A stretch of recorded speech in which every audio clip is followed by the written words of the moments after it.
Time's for last day off.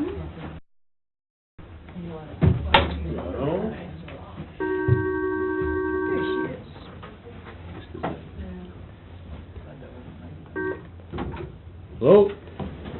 Hi. Hi, Jody. We're just getting ready to start. Okay.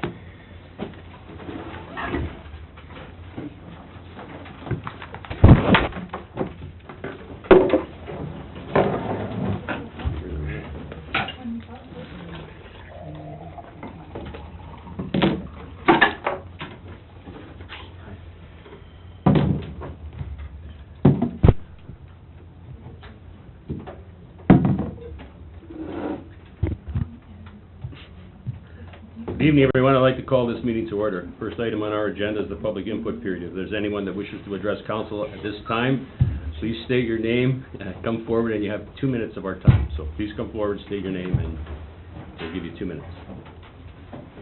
I'm Lisa Henderson, representing the Gold Fever Follies. Mm-hmm. I know I have 2 minutes. We would like to speak to the council's recent decision to start charging the Gold Fever Follies rental beginning next season. We had approached you in the hopes of getting a contract that would secure a home for us well in advance of the upcoming season, because we have to always commit several $1,000s in script and music fees long before the season actually starts. And since we first started 100 years ago, we started off just paying high school students a minimum wage for the 2 months that we're performing. Over the years, we now we pay them 3 months. We pay more than a minimum wage. We get fewer and fewer grants every year, despite the fact that this year alone I spent thousands of hours researching and writing for 7 different grants, and we only got 1, and even that one was reduced from last year. So the amount suggested by the 2009 Miners Hall Task Force would financially crush us, our volunteer organization. We're not even sure if we can afford the agreed. We've proposed a reduced amount for next year. We're going to do our best to make that work, but we don't know how long we will be able to maintain that. We're only 4 active members that put this together, and we don't just work for the 2 months that the show's on. It's a 12-month time commitment for us. Already we are, in order to keep up with the jump in the minimum wage that hit us by surprise 2 years ago, and we were paying that extra, we are now working at the, every month we sell concession at the Joe Hill Coffee House to try to make extra money. We do our annual bottle drive. I collect bottles from condos here in town weekly in order to make ends meet. There are executive members. I'm one of them, that we have donated our own money to keep the Follies going. 1 year, 2 years ago, when we were hit with the surprise of the $2 increase, I had to put up about $3,000 to $4,000 of my own money to get the Follies through to the end of the season. Fortunately, we had a fairly decent season that year, and I was able to get much of that back. But we're trying really hard to be able to go into each summer without having to worry about whether we can make that first month of payment. And it seems like every year there are more and more costs that we are incurring, and less money as far as grants go. And we already feel that we're doing quite a lot to give back to the city. We're so appreciative of what the city gives to us, and we understand your desire to get some basic cover for wear and tear, but we already contribute in the upholstery, cleaning of all the chairs, even though we know most of that staining happens when there's a wedding or dance rental where there's drinking. We put in $570 of our own, what we pay in wages to our cast members, to do a very thorough cleaning of the hall. It's not just a cleanup that's part of our contract. We go from the very top to the bottom. I'm up on the ladder, and I'm cleaning the dust bunnies out of those big beams. Like we've washed down booze stains that have been spilled over the balcony. We wash down the walls, we wash down the stairwells, and we pay our cast members that whole extra day. We also donate 7 people from the executive who give up a full day to do a really thorough cleaning from, as I say, from the balcony all the way down to the basement. We are the only ones who maintain the piano at $134 a year. All of these things are huge expenses, and we're really concerned that we are trying to get ahead so that we're not in this financial bind all the time, and now we're still not even sure if we're going to have a home next year. If we don't have a confirmed place to perform, we know that there's a way to maneuver around the suggested reno of the hall. If we can't get that kind of commitment, we know we're going to have to fold, because we can't survive if we're putting out all this money in advance and then we find out we won't even have a home at all. It is a huge concern for us. Added to our other costs that we used to have from the very beginning, we are now paying for billets. We subsidize the people who host our cast members. We pay for directors that we used to be able to get as volunteers. We pay for the script writing, the music writing. That all used to be done by people like Babs and me. But we, as I say, we're only 4 of us, and we're burnt out. And I don't know how much more we can do as extra fundraising to be able to continue this. But there's absolutely no way we could ever meet what the task force suggested. I think people think we're this cash cow, and we're not. We're just barely making ends meet. So anyway, we hope that you will consider our suggestion of reducing the amount, which I believe you have been given, and we will do our best to honor that. We've budgeted it in for next year, but we're really also hoping that with that we will have some kind of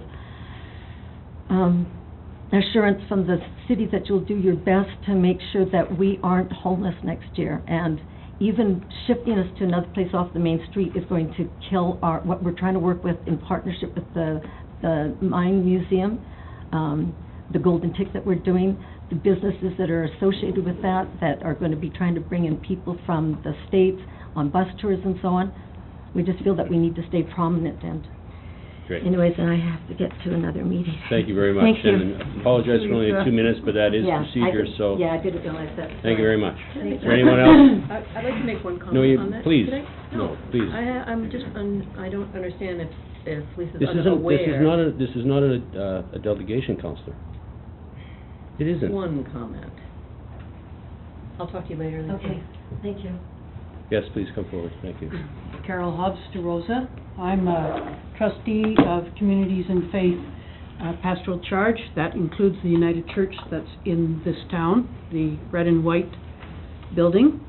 And my purpose in being here is to oppose or see some modification to the variance requested at 2152 Queen Street. So you should have gotten my letter last week in your packages, but I just want to speak to it.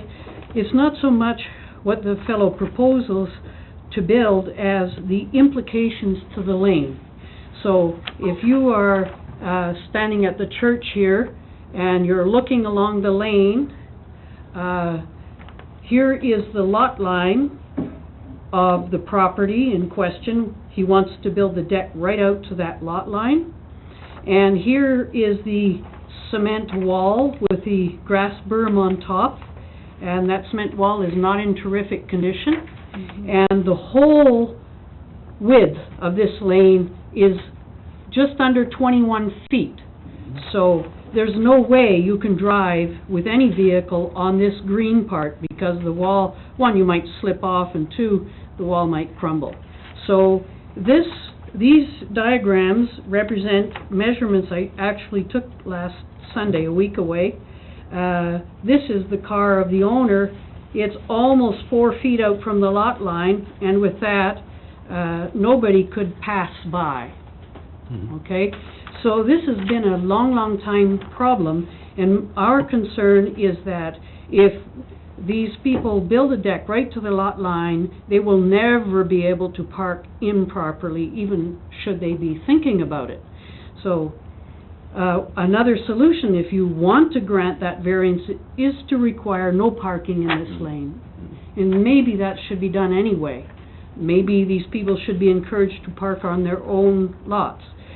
My really huge concern is one day there could be a fire and fire wheels or an ambulance couldn't get by. We have handicapped people who come to the church.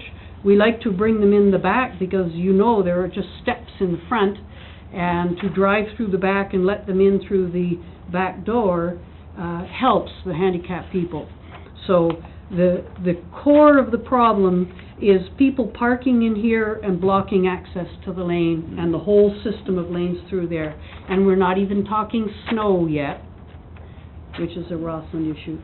So I ask you to consider opposing this variance, or maybe even better still, doing something about the parking in this lane. Thank you very much. Is there anyone else that wishes to address council at public input period? If you're a delegation, you don't have to come forward yet. Hello. Yes, please, hi. Hi, I'm John Chester. I'm the Hi, property John. owner Yes. at 2152 Queen Street.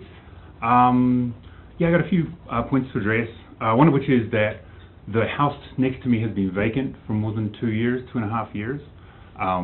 When there was an owner in there, of course, it was critical to keep the laneway clear. I would park up against my fence. He and she would park up against their fence, and everyone could come and go quite freely. I have a fence on my front property line right now, and I'm entitled to do that. So the deck makes absolutely no difference to the front setback, and in fact, my current fence is about this far in front of my property line, so the deck will be a little further back. I'm building 3 permanent parking spots in the back of my house. I believe one of your council members came by today and had a look at them. It's not just dirt. There's a 16-foot wide rolling gate. There's compacted gravel and things there. It's permanent parking. I agree that the parking situation needs to change. There is a woman moving in next door who bought that property after being vacant for so long, so it's no longer permissible to block the laneway. I want to be a good neighbor, and the thing that blows my mind is I've owned this house since 2007, and I have literally never heard anyone from the church has never knocked on my door, said, would you mind moving your car, said, it's really tough if you park in the laneway. So it's just crazy in a town like Rossland, which is so friendly. I don't know why you wouldn't just come us to Okay, sir, you can address council, please. Yeah, I don't know why someone from the church wouldn't just come and say, hey, would you move your car? And I think that years of probably frustration and things could have been totally saved by that, because we have no interest in making things difficult for the church. Okay, thank you very much. Thank you. Anyone else that wishes to address council at public input period? Anyone else for public input period? Seeing none, moving right along. Motion to adopt the agenda, moved by Spear and seconded by Moore. Discussion on the agenda. All in favor? Opposed? Carried. Adoption of the minutes. So the minutes of the public hearing of May 12, 14 be adopted, moved by Fisher, seconded by Thatcher. Discussion on those minutes. Seeing none, all in favor? Opposed? Motion is carried. Motion that the minutes of the regular meeting of council held May 12 of 14 be adopted, moved by Spear and seconded by Moore. Discussion on those minutes. All in favor? Opposed? Motion is carried. Sorry, Councillor Blumey, I'm leaving you out, but No, that's okay. Inconsequential right now. procedurally I'll have to do it. So, the motion that the minutes of the special meeting of council held May 14th, 2014 be adopted, moved by Moore, seconded by Thatcher. Discussion on those? Seeing none, all in favor? 4 in favor, Councillor Blumey. Oh, yes. Opposed? Motion's carried. Petitions and delegations. A delegation from Ms. Cameron and Ms. Rusin regarding wetland restoration project. Please come forward, and you have 15 minutes. Hopefully we can fit it in.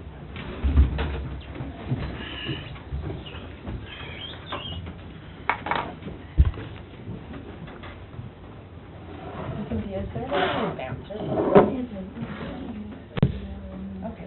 Can the laptop come back here? Oh, perfect. Great. Great, thanks.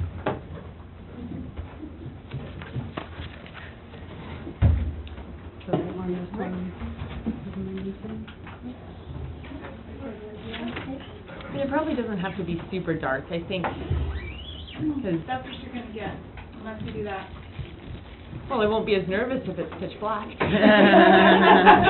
that's just fine. Okay, thank you. So my name is Rachel Rusin. This is Eva Cameron, and we're here to address Mayor and Council to talk about doing a feasibility study for the restoration of the wetlands at North Jubilee Park. So the area we're going to be talking about today is the area in which you see in this picture.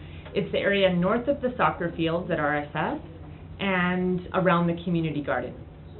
And the reason that we are interested in the restoration of a wetland in this area is because Eva and I, we've been at the community garden for the last few years, and we realized that there's a water management issue in the area around the garden. The ground, it is saturated for many months of the year. We were just at the garden in this area this weekend, and there's 2 inches of standing water for a lot of this season. The reason for this is there's a really high water table in this area, and there's also a few natural springs that percolate water into this area throughout the season. Because of this, the park is basically unusable to user groups. City staff are unable to mow until about the end of July. So aesthetically, it's also not very pleasing. If you were to walk by Jubilee Field right now, it looks like it could use a good mow, but the mowers can't actually get in there until the end of July. The other reason we're interested is that because there is this standing water, animals are already using this site for habitat, and the neighbors in the area will tell you that they can hear croaking frogs at night. There's also this species called the killdeer. It's a bird and it nests in this area, and neighbors are always concerned that its habitat is going to be disturbed. And so these are some of the reasons why we're interested in trying to find a better management option for the North Jubilee Field.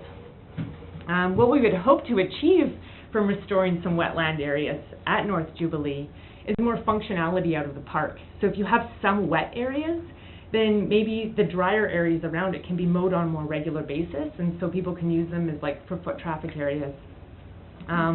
We'd also hope that it could be more aesthetic. If you have a few wetland ponds, you could plant it with some shrubs and some wetland aquatic plants. The picture on the left-hand side is inside the community garden where the soil is disturbed. Wetland aquatic plants have naturally come back because the seeds are already in the soil. Those plants were never planted in the garden, they just came back. We'd also hope to have a place to deal with some of this stormwater runoff that comes from all the impervious surfaces of the neighborhood, and it could better act as a place for inflow and infiltration. This erosion issue is at the very north end, and that's because there's this spring that comes in from that north end corner that just sort of, like the overflow just erodes all the soil, as you can see. We'd also hope for just better management or like maintenance strategies for the city to work with and for it to be more affordable, because last year I think the city works, it took them about 6 days to mow this site, because by the time they were able to mow it, it was about waist high. So it took them about 6 days to basically hay the field. And we know right now that there's actually a continued drain it plan to try to keep this site dry. It's always been a challenge. The site has never been dry. So we're proposing to sort of like give way to the wetness. So we're going to show you right now a couple pictures of what some urban wetlands can look like. These are across the Lower Mainland and in the Kootenays. So this is just an example of what one urban wetland looks like in Vancouver. Where's this one, Eva? This is in the UF, but it's a restored wetland that a restoration expert did. It gives you an example of a shallow wetland, which is what we're looking at in North Jubilee. So not a deep water kind of pool. This one's actually in Selmo. Selmo constructed this last year specifically for stormwater.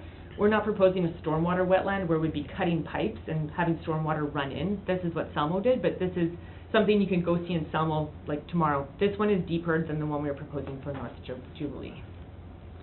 And this is just an example of a shallow wetland area in Vancouver. We just want to give you an idea of what something at North Jubilee could look like. And, you know, Rushes, this is just another constructed wetland in Vancouver. So I guess, you know, we also wanted to just address that, oh, sorry, I'll talk about the photo and then I'll continue to talk about the wetland. But, you know, there are some natural foot traffic patterns at North Jubilee, and there's currently no path to enable this. And this is because students are trying to get to RSS from the north end streets. And so the winter pictures are a good example of, yes, students are actually requiring a pathway to get over there. Right now the ground is saturated. You get soaking wet to do that. We did have this 2.5-day education workshop that took place this weekend, and we walked the entire perimeter of North Jubilee Field with some experts in wetland construction, and they were very confident that this area would be inexpensive to construct a shallow water wetland. Because there's already groundwater in place, it wouldn't be that hard to construct a 30 to 60 centimeter deep pool. We're not proposing it for the entire vast area. There'd be 3 small pools, and those would be surrounded by dry areas where you could like run mowers and have pathways and stuff like this. Yeah, and that we're also hoping, and this could be an added benefit, and this is what we would hope to address in our feasibility study, is that by having some specified wet areas, you would actually improve the drainage for the other areas, such as the soccer field. Okay, so here's a picture of the frog that currently resides at North Jubilee, and that's the killdeer bird that nests annually at the site. Do you want to go to the slide with the feasibility study points on it? So these are some of the points that we would address in this feasibility study that we're proposing to do for the city. We would consult with experts and other municipalities who have urban wetlands. We'd look at the construction budget and also some potential funding options to fund the construction of the wetland. We'd address community concerns such as mosquitoes, aesthetics, and community safety. We'd also address construction concerns such as how would this affect the soccer field, and what other types of drainage infrastructure would this impact. We would prepare a maintenance plan and a detailed annual maintenance plan for city staff works. And it would also include design options, including shrubs, plants, pathways, and things that could be included or excluded in the wetland. We'd propose that this feasibility study would be done this summer by Eva and myself, and of course in consultation with other experts. This would be completed by the fall, at which point the feasibility study would be presented to Mayor, Council, and City staff. And at that point, the City and Council could decide whether they wanted to pursue this feasibility study. And in a perfect world, that could be actually constructed in the spring of 2015. And so what we're asking today from Council is we're not asking for any money. We're asking for support in principle and also the ability to liaise with some City staff when we come to talk about looking for the pipes that are underground, so we know that this isn't going to harm any further city infrastructure. And we also have a wetland expert coming to town on June 2nd who is able to liaise with Stacy and Darren to just sort of see if this is even something that the city wants to entertain for a water management option at North Jubilee.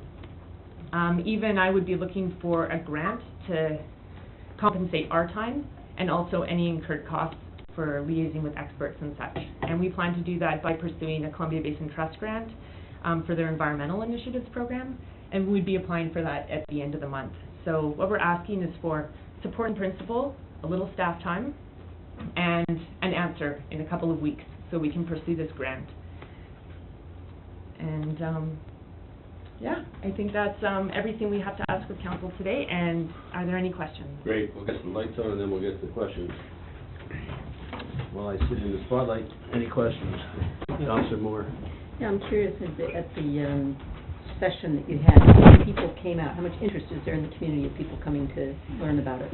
Well, there were 25 people in the course, but the course wasn't specifically about Jubilee Wetland. This is an educational course that happens every year through the Wetlands Institute.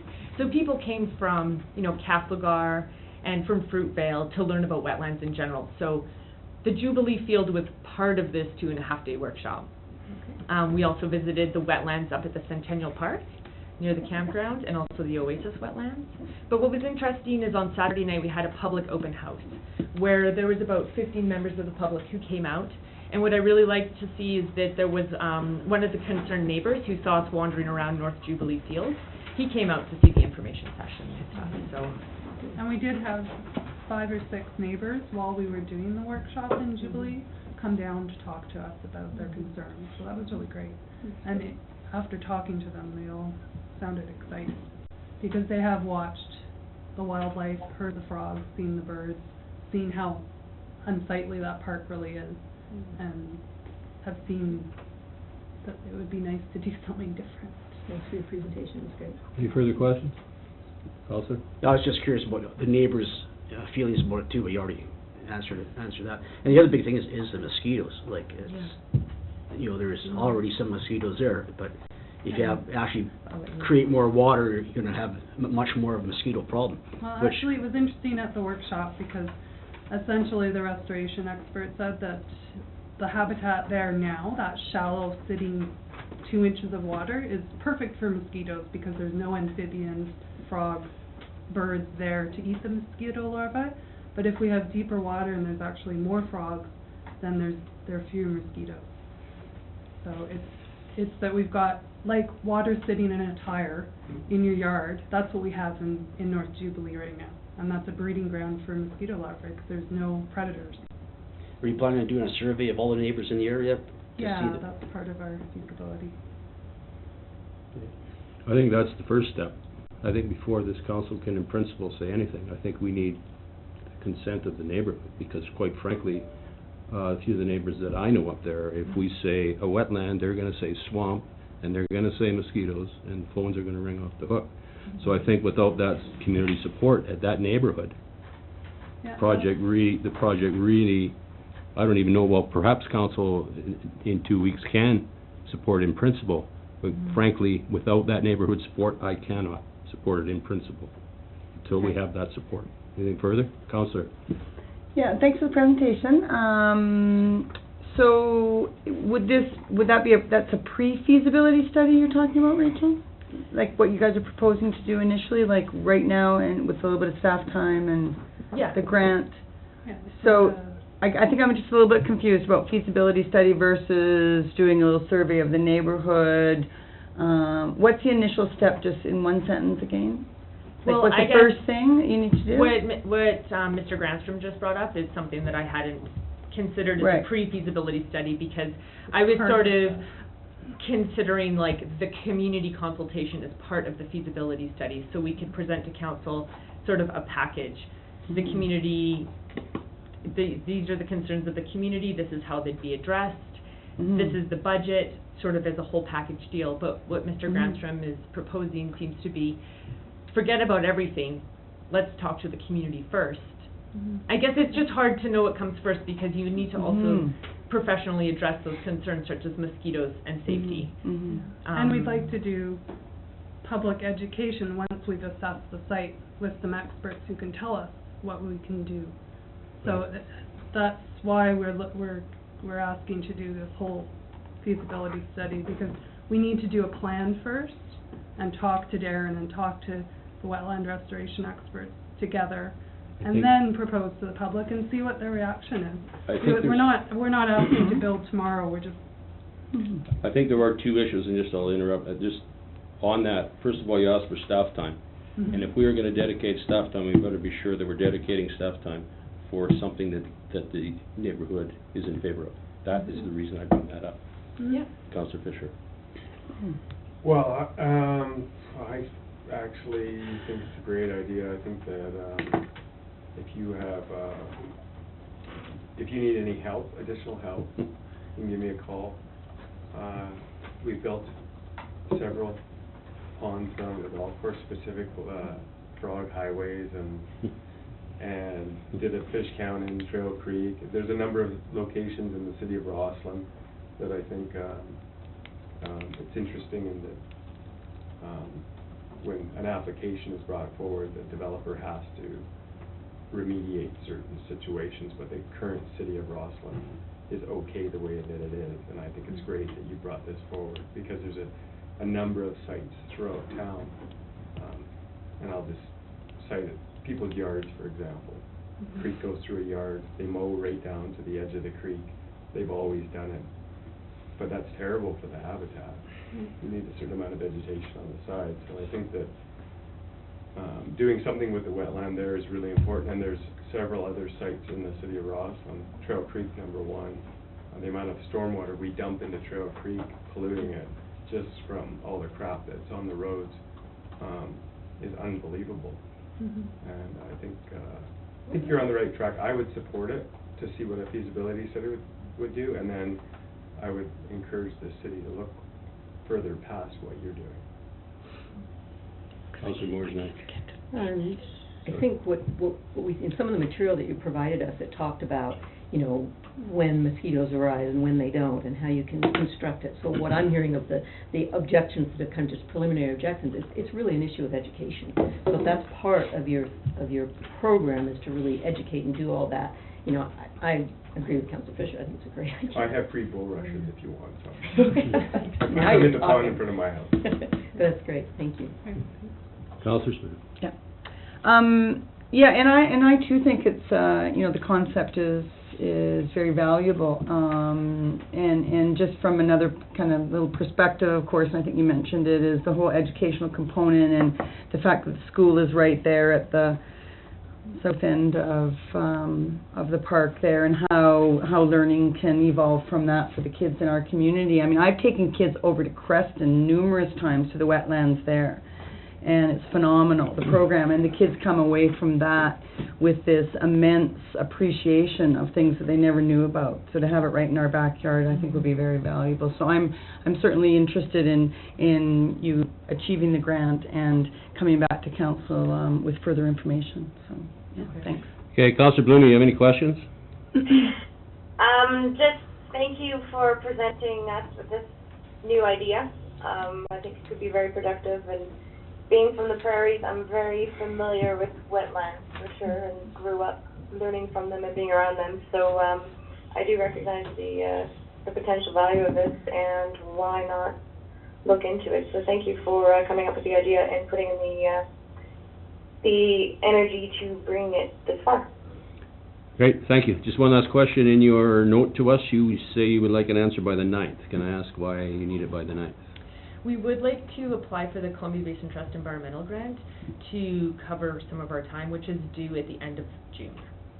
And for that reason, we'd like to know if we can, in principle, move forward with doing a feasibility study so we can apply for a grant to cover some of those associated costs. For example, doing community consultation and education. I mean, Eva and I have already each put in over a week of our own time individually into this, and we're happy volunteering, but to do a proper community education and look at this, we just are looking for it to cover our own expenses, and so we want to apply for a grant to do that. I understand, but my question was specifically why the 9th? Right.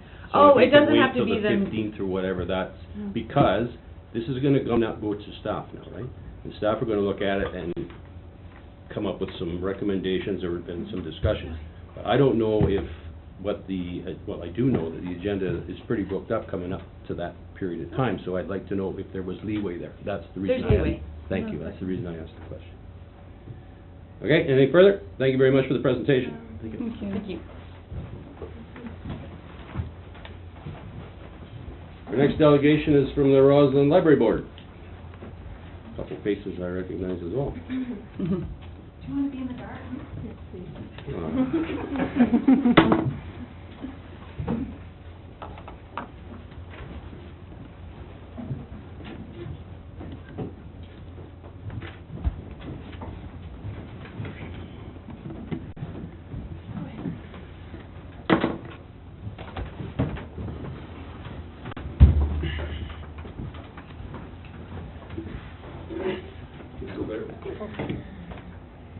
Tell us when our time starts. Alarm will go off. Yeah. Are you okay with that amount of light? No. No? No. That's Go there. Thought I'd ask. Thank you. Good evening. My name is Debbie Nelson. Is that on PDF? Okay. My name is Debbie Nelson, and I'm a trustee on the board of the Rossland Public Library, and this is Chris Dorderico. He's our chairman of the board. And we're here tonight to present our vision or the board and staff vision for a renewal of the interior of the library. The board has been talking about this project to revitalize the Rossland Library for about 6 months, and it's starting to take shape. And this is not a request in any way, it's information. So,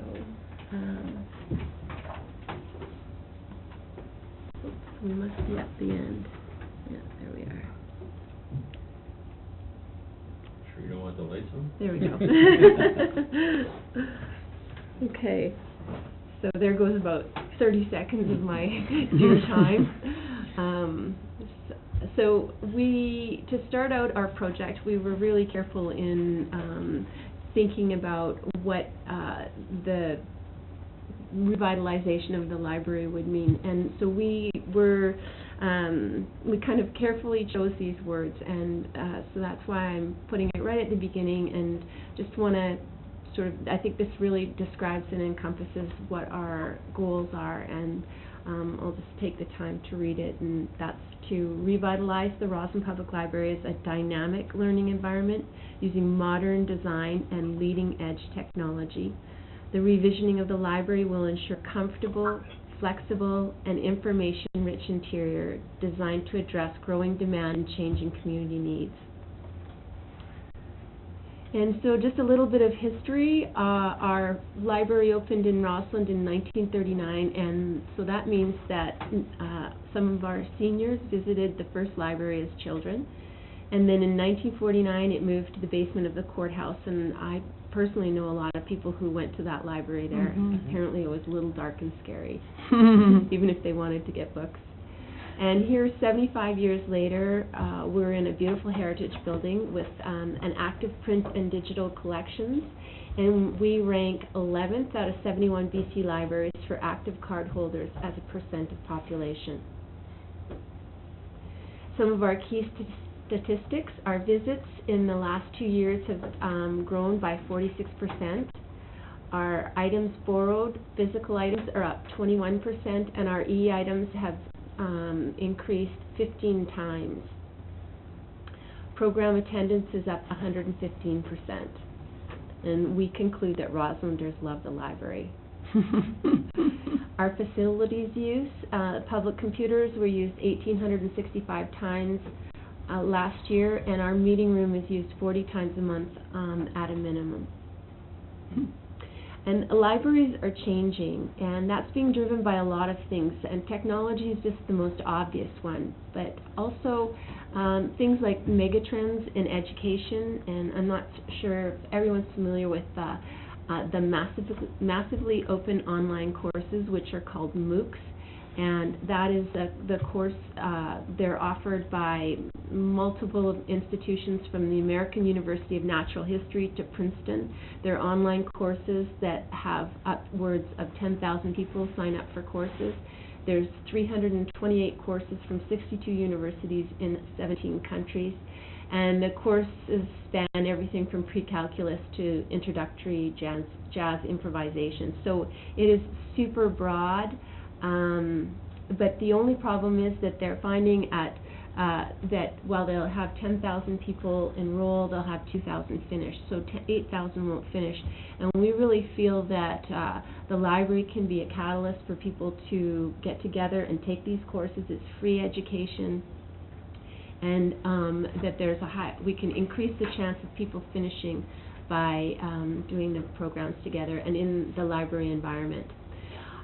Further, libraries are changing. TED Talks are a great example of how people are sort of seeking out information. That TED is technology, education, and design. TED Talks are based out of Vancouver, and it is an international sort of phenomenon about maverick thinkers and ideas. There's some of the examples of people who have submitted TED Talks. They're inspirational and informative, and in 2012 they had 1 billion views. So things like TED Talks and MOOCs and technology and digital literacy, they are all showing us that society has an appetite for knowledge, and that's where we feel that the library has an opportunity to revitalize and be relevant in this kind of environment.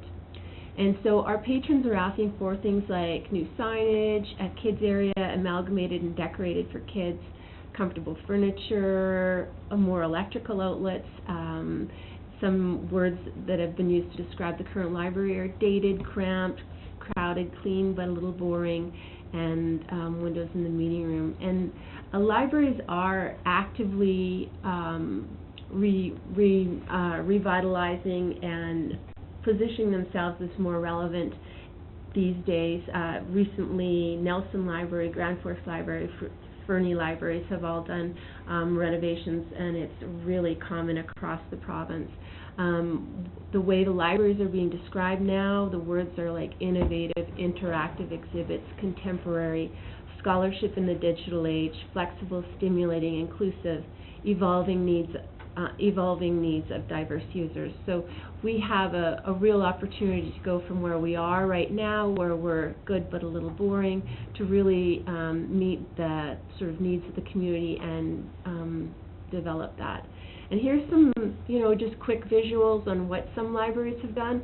So this is a study room, and here is the study room interior before, and there's afterwards with the screen audio visual. And the exterior before, exterior afterwards.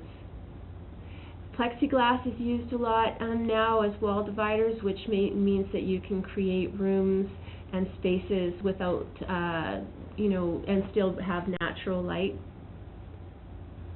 Children's area, I really love the picture on the right. Mm-hmm. I think that looks a lot like our library. Mm-hmm. Right now, what we hope to achieve is possibly moving the librarian's office to kind of right in front of you when you walk in the door with the plexiglass walls, so that we could have public space right across the front, and then that would expand the children's area. Right now, our children's area is,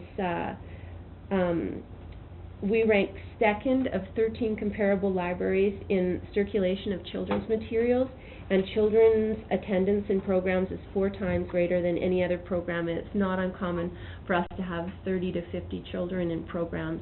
And our children's area is under 200 square feet of a 2,100 square foot building. So that would expand it to be almost 500 if we could do that expansion. And there's some other examples of how children's area is kind of designed. So the focus on learning spaces, I know, oops, and showing the community that we have contemporary and current materials, that it's not old dictionaries and reference books, and engaging displays. There's lots of ways to motivate people as well, that reading has not got out of style, and that stories jump off the page.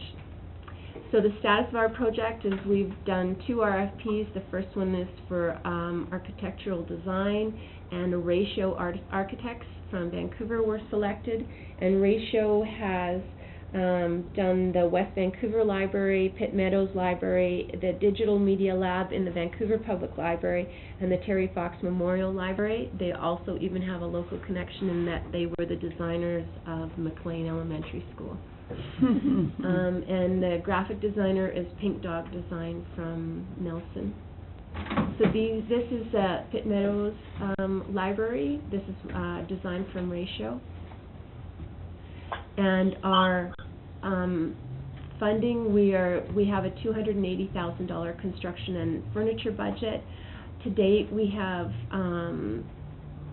$27,686 in committed funds, $17,000 for our to contribute to our washroom upgrade from the Enabling Accessibility Grant, and $9,200 for an early literacy station from the Columbia Basin Trust Community Initiatives, and we're very grateful to the Rossland City Council for their endorsement of that.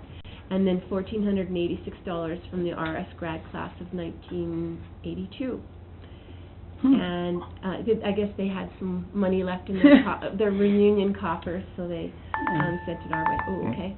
That's 10 minutes. All right. This is the project broken down. We've broken down into pieces to help funders to see that they can kind of chip off or direct their funds to something specific. And our fundraising plan, we're looking at corporate donors, grants, memorial donations, personal funders, individual fundraising, Kootenai Savings Change It program, service clubs, events, in-kind donation, and crowdsourcing, and anything else we can think of. We have a website where you can donate online through Canada Helps. They support processing nonprofits' credit card donations. Change It is Kootenai Savings program that you sign up for, and when you make a point of sale transaction, it rounds up your transaction and the change goes to a charity or a nonprofit of your choice. And we're just suggesting people support us by buying a raffle ticket or attending events. If they have a fundraising idea, let us know. Invite us to make a presentation to their group or club. In-kind donations welcome, and become involved. Anybody who would like to participate with us, we're more than happy to have them join us. Great, thanks very much. Is there any questions of Chris and Nick?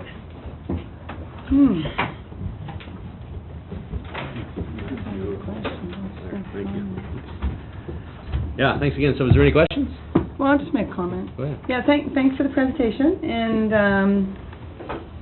very well presented from the perspective of the ever-changing, rapid forward move of technology. And I agree with you that we can't even keep up with it, quickly enough to get the rentals done, right, before the next wave will be changing us. But that looks very exciting, and I agree kind of with those comments. I used to frequently use the library. I still use the library, but when I go in there, I kind of go, it's a little tired. So it does need a facelift. So good luck with all the fundraising, and thanks very much for presenting that to council. The vision looks great. Thank you. Thank you. Anything further? That's good. Thanks very much. Thank you. Well, sorry, Jody.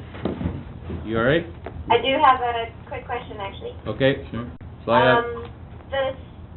There were a few numbers that were mentioned. I guess you could say there were stats. I would love a copy of those, actually. They were very interesting and well supporting. There was some referring to how many children attend and what they do, and those numbers that were mentioned. If it would be possible for us to receive a copy of that, that would be wonderful. Absolutely. We will get one provided to us. We'll get you one Thanks. as soon as we can. Great. Okay, thank you very much. Thank you, everybody. Thanks a lot.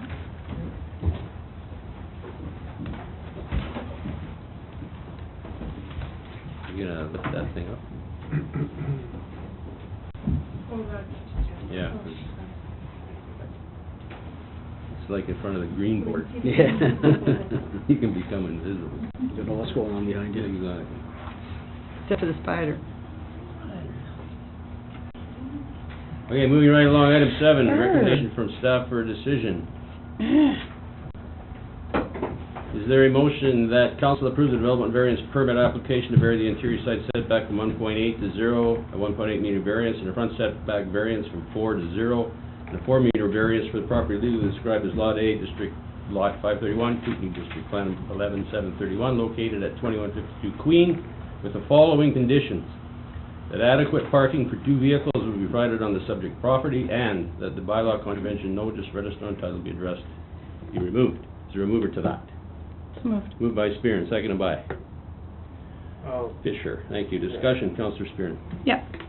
Okay, so I did go up there and look at it, because despite the maps and information we got in the report, I wanted to look at the alley, and there's no doubt, I mean, it's that age-old situation in Rossland where everything was built all helter-skelter, and this is a good example. And the proponent of the variance, is doing a really awesome job on developing that residence and that site. So I went up to look at the kind of the parameters on the 2 variances, but when I got there, one of the workers said that they thought there was only 1 variance coming out the front. So I wish Stacy was here to verify that, but... It's on the map. Is that correct? There's only the 1 out the front now? no. Fence is too high. Just think about the fence on title. No. I thought there was 2 different, Let's go through yeah, there's stuff a and front then get it out. setback, right? And, I thought there was an interior line setback. Did I read that? To vary the interior side setback from 1.8 meters to 0. There's a front and interior, Councillor. That's in Exactly. the motion. But I was told today, when I was up there, that there was only one variance going on. But according to this, it's 2 variances. So Yes. could we just get clarification? That's It's correct? correct. Okay. So there are, out the back, there is parking. I mean, it's all alleyway up there. When you go up to the front of the house, I think that the most reasonable solution would be to have no parking on that hump going up to the church, because there's roadway down below where parking can occur. There's parking being put in right now by the owner in the back, so there's stalls there to pull out. I guess one of the reasons I went up to look at it is because I know with other situations where we've had small lots, it shows, on the lot 2 parking spots, but the people don't actually use it. So I don't know how we make sure that those conditions are actually enforced, but it's just a matter of being of goodwill on the part of the owner to make sure that happens right out the back. So as far as the deck goes, it goes right to the property line. Mm-hmm. And there's not many situations that I can recall in Rossland where you have a deck right on the property line. So I don't know if anyone else went up and looked at it. However, I think they've met the conditions that were requested by the planner, and so I don't see any reason to not vote in favor of it. Well, I'll just speak before you then, because I can see your thinking. I'm ready. Okay, go ahead. He seconded I the can motion. still Yes. think. Oh, good. Well, 2 things. Some of the rules that we have. I mean, you could have a carport or a garage that was not attached to the house, and it could be a foot off the property line, creating the same kind of issue. Maybe not in this particular case. Although you could be creative. I looked at it. You could probably be creative and do something like that. So I don't see that the setback thing doesn't really affect it. The only suggestion that I would make is if the neighbors, all of the neighbors, including the church and the proponent of this, and we don't need their permission, but if they were notified that there is no parking there anymore, we're well within our right just to put up signs and say, this is a no parking area, period, or it's a fire lane, even worse for anyone else. If we put up it's a fire lane and you park there, the fines are much more substantial. So I would not recommend that, though, at this council meeting. I would refer that question back to staff in hopes that staff would come back and say either no parking signs or call it a fire lane, and that you can't park there anymore. And the only issue that I have then is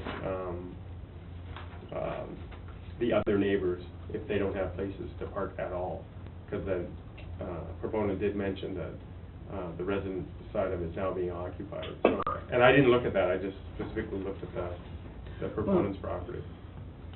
That's it. Thank you. I went up and had a look as well, and the deck encroachment is one thing, but that would not change because the proponent would have the ability to put a fence right along the property line. So that, that's kind of a wash.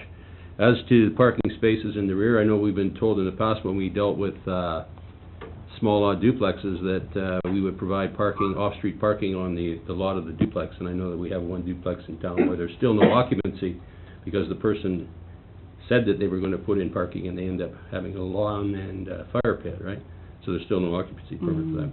So I think that it's wonderful that off-street parking will be provided. I think it has to be used, otherwise really we didn't solve anything. But if it's to be used, then I think it's great. It will make the situation better. I agree that a no parking fire lane or something similar to that should go in the front, but again, I agree with you as well about the house next door, and we need to have a look at that before we do anything. But as to the variances themselves, I'm comfortable with the staff recommendations. Yeah? I am as well. I've blown up the little map here that we've got to look at the house next door because of the comment about the previous occupants parking on the alley. I agree we need to get parking off that alley. And when you look at it here, it looks like maybe there is a garage there, but it would be interesting to know more about that. And I don't know, question through to staff, if staff knows about the house next door. Anything about that, yeah. But, I think the variance, as it said in the report, he has the right to build a fence right up there, the deck, the fence, doesn't make any difference. But the real concern of the neighbors is the parking and the access for emergency vehicle. That's a different issue, but I think that's one we should address once we've dealt with this one. Councillor Spear. Yeah, I mean, that house next door, like, I drove around, like, up the, you know, in, whatever you want to call that, alley or road or whatever it is, in front of 2152, and then took the corner between the neighbor's house on the corner and the church. And it's narrow, but it, you know, it's because it's got vegetation growing everywhere, right? It's not necessarily too narrow that a car can't get by. But certainly the house that I believe has just been bought on the very corner, that garage on the back there, it's this rickety old thing with two, you know, potential car drive-ins, but it looks like it's ready to, you know, it's metal and ready to fall down. I don't even know if it's usable, but I think we need to address that, yeah, that whole flow of that corridor going around in that neighborhood, again, separate from this, yeah. Okay, Councillor Blumey, do you have anything to add? No. Okay. It seems like the concerns have been addressed, so I'll be in favor, and I think city staff can deal with the public parking issue. Thank you. Councillor Thatcher. I have no problems with variance. I do believe that we should have a no parking on that laneway. The church does use that for various events. But other than that, I think with parking on the back, if it's utilized, and the new neighbor there, the new one in the corner, if they can park in that old garage there, or even down below, it'd be a lot better. But I think that laneway has to be kept clear for various reasons. So, but as for the variance, I have no problem with that at all. Okay, from council comments, I'll call the question. On the motion, all in favor? 5 in favor, Councillor Blumey. In favor. Opposed, none. Motion's unanimous. Moving on to B, request for council decision, Tourism Rossland Shuttle Bus Project. Is there a motion that council approve the expenditure of $42,000 of resort municipality initiative funds for the internal shuttle project for 14-15 and 15-16 ski seasons, with the understanding that Tourism Rossland work toward reducing operational support using RMI funding in order to comply with RMI project and program guides? Is there a mover to that? Moved by Moore, seconded by Spear. In discussion. Yeah, I think. Oh, sorry, just 1 second, sorry. Oh. Oh, you're out of those? I can, I'm still in Tourism Rossland. Oh, here, I'll give you one. I got one. I have no conflict, you can have all. I was going to say, here, do you want my whole pack? Yeah. Sorry. Sorry. Okay. All right, Councillor Moore. Okay, so, I'll give Carrie some more. I think the staff report lines up the issues, the pros and cons really well of this, and it is $42,000 per year for each of those 2 years. Just so it's not $42,000 split between 2 years, just to be clear on that. Yeah, I mean, you know, the thing, and this is a bigger question that I think we need to have with the province, because I know there's other resort municipalities who are also using their money for shuttles, and the resort municipalities are finding this to be really important, right? And I'm just curious whether we could have some conversation with the province to talk to them and tell them how important shuttles are to, you know, our community and other little communities like us, and maybe they would change that requirement that 70% has to be to infrastructure. Because if we have to use this to infrastructure and maybe buy a bus, I don't find that to be the most, you know, intelligent use of the money, right? And if you're going to buy something, you know, just to meet some standard of 70% or something, to still get at the project that all the business owners in town have deemed the #1 thing they want to see with that money. So anyway, I'm in support of this, but I think there's another conversation that could be had with the province at some point to sort of look at those guidelines and see if there's some latitude there. Councillor Spear. Yeah, I concur, and I agree that it's, you know, it's obviously the top of the list in our community right now with tourism and the locals to use the shuttle. It's going to expand. I think, you know, the longer we run something like that, the data will show, you know, the benefits of it to Rossland as a whole.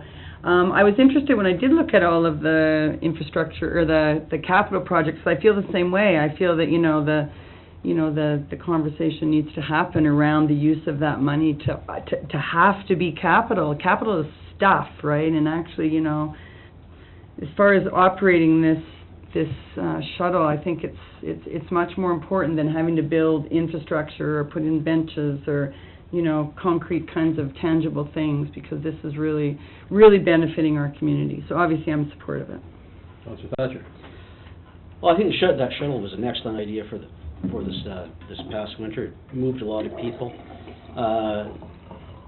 Myself, I'd like to see it just go for 1 year, and the reason being is I'm not sure how often the government reviews the uses of that money.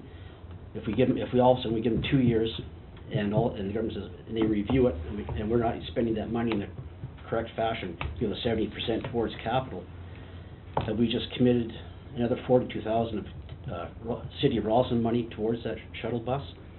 I'd rather see a year. The next council could all vote on it again next season too, but I'm just worried if all of a sudden the government decides to review those expenses, if it would be, if we're creating ourselves a problem. Councillor Blooming? Okay, so I'm not in support of the 2 year thing too. I guess that's the aspect that holds me back from being able to vote in favor of this. There are just too many variables, I guess, to be able to commit for the 2 years, and variables, you know, not even within just the project itself, but I mean more or less, you know, the other projects. I mean, it sort of depends on the success or failure of other projects as to, you know, where we allocate the money. Not to mention, there may be new ideas, or there may be, you know, there's any number of things even outside of the realm of just this project itself that could affect our decision to want to do this next year. There's also the issue of our, you know, very direct responsibility to the agreement that we've signed. If we know that this isn't in line with that agreement, you know, I definitely appreciate the whole idea of trying to make it work and having that level of conscientiousness there. That of course makes sense, but yeah, it doesn't make sense to me to commit to 2 years to something that we know is not quite in line with the agreement that we have right now. So, you know, if that changes, then, well, we can make that change next year, right? I don't know, I guess those are the biggest reasons, but, yeah, those would be the biggest reasons that I would say I'm not comfortable with a 2 year idea. So I would only be in favor of this if we did the 1 year. Thank you very much. I'll just comment first. We've made some comments like all the businesses in town are in favor of this. I don't believe that to be true. I know some businesses in town that were hurt. They believe they were hurt by the shuttle. And I would like to know if all the businesses, we have the list of all the businesses that contributed, I'd like to know if they're going to contribute for next year. Because if they are not going to contribute for next year, what is going to be the ramifications to the shuttle? Are we going to decrease the service? Are we going to ask for more money for the year? What are they? So the first thing I would like to say before I committed to 2 years is that the business is committed for 2 years, and I don't see that. I have a problem, and I've said it publicly a million times, and I'll say it again, I have a problem with this being free. If this is value to the community, and if it's value to the ridership for sure should be able to contribute to the service. Revelstoke, for example, charges $3 a trip, and they have lots of uses on their bus, as well as they bought a bus to comply with the RMI funding that cost them an exorbitant amount of money on maintenance, etc., and ate up the RMI funding. So I agree that buying a bus is not an option. I agree with that totally. But I do think that there needs to be a commitment from everybody. If we're going to commit to 2 years, everyone needs to commit to 2 years. And I'm not prepared to commit to 2 years until I see that. And I also would like to see more done on user pay. We just had a delegation, or a public input period from the Follies, telling us that they are going to bottle drives to pay for use of the Miners Hall to run a tourist facility. If we wish to move forward with providing free services to tourism facilities, perhaps that is another one that we could use RMI funding to provide funds so that they're not doing bottle drives. Because that certainly is a big summer tourist draw in the city of Rossland. So I'm against the 2 years. Councillor Moore. Okay, well, there's a couple of things. One, because we say that we're not talking about general funds of the community, we're talking about resort municipality initiative funds. If we were prohibited from using those by the province, then obviously this would have to change, because we're saying those funds. If the province says you can't use them, then we're not saying we're committing $42,000 a year, we're saying $42,000 a year of resort municipality initiative funding. So I think that takes care of Councillor Thatcher's concern. As far as the 1 year, 2 year thing, you know, the tourist industry works sort of far in advance. I had a couple conversations, one with Christine Anderson and one with Deanne Stevens about this, and they do their advertising far in advance, and tour groups book far in advance. And Ms. Anderson in particular was talking about the importance to tour groups when they're booking of people wanting to know, well, how do you get to the mountain, right? Now, we don't have the same problem that Revelstoke does, because our mountain is really close, not like their mountain is really far. But it is an issue, right? And the tour groups won't come unless there's a shuttle. So now you could get around that by having them pay something to use it or something. You could do that. But I think the importance of it for giving a 2-year commitment is that Tourism Rossland needs to plan ahead with their advertising and promotion that they do. The Ski Hill and other tourism providers need to plan ahead to be able to know that they can get, you know, this is promoted through the tourism stuff. Now, that's not something that we deal with. We don't promote, right? So it's not really something top of mind for us. But these other organizations that bring tourists in, they do, and they have to plan well in advance to, you know, to make the kind of commitments that they're doing. So I'm in favor of the 2 years, and I'm in favor of, you know, the amount here. And also, I did ask Ms. Stevens about the businesses and are they committing again, and she said yes, they were. She thought it was going to be overwhelming support for it. Now, does she have checks in hand? No. But I did ask the question because I had the same concern. You know, are the businesses, do they see the benefit of it? And she said they did.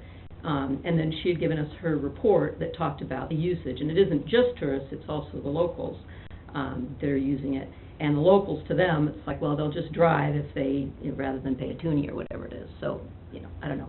I think the thing was a great success. And, you know, RMI funding is meant to increase tourism. And this has shown that it was a good driver for that. We got more people here and using the bus than our wildest expectations. So I think we need to support it. And I think doing it for 2 years is not a big stretch. So I support the 2 years. Well, I think, just a correction in your one statement, you said that this drove the tourism numbers for last year, and then you mentioned also that promoting for tourism is 2 years in advance. The tourism numbers that were coming prior to us even saying there was going to be a shuttle were huge. Yes, that's okay, true. But the tour groups, were more groups booked, and Ms. Please. Anderson said there are more groups booked for next year. Please, Councillor. Well, I'm just finishing the thought. More groups booked for next year than they had this past year. The So shuttle very is not a important. direct cause of the bookings for the last year. No, but you just don't know. Thank you. With advertising, you don't know. 50% of it's Thank you, wasted, Councillor. and 50% of it Thank you, is Councillor. totally All run the valuable. meeting, You can't please. tell the difference. Councillor, please. Please. Mayor, please. It's Councillor. okay. It's okay. Relax. Councillor Blooming. Thank you. So, now, the fact that, you know, if there's value, and it has been proven that there's value in this community-wide, so that track record now supports its existence beyond that RMI fund, right? So, even if in 2 years, for some reason, it came around that we couldn't support this with the RMI funding, there's now established value, numbers to support it, in order to go out and get other funding, you know, other businesses on board, or even businesses outside of the tourism industry. I mean, I guess I talked about this last time too, but, you know, just tourism, non-tourism industry businesses who are local or somewhat local who would be happy to contribute to something that contributes to the economy, the local economy, and also, you know, they would get benefits, direct benefits like advertising and whatnot. So, you know, there are some rocks that have been unturned as far as ways to make money, and particularly the fact that there is statistical support to the value of it that would make that even easier, right? It would, So really, if something happens that in 2 years the RMI funding can't cover it, it doesn't necessarily mean that this project is defunct. It, you know, I mean, the odd tour that does have to plan in 2 years in advance for some reason, then they could still bank on this, and, you know, we just find out another way to make this work if for some reason the RMI funding can't support it. And it is very possible that the RMI funding can't support it because of the current formula. So we may come across it anyway. Councillor Spear.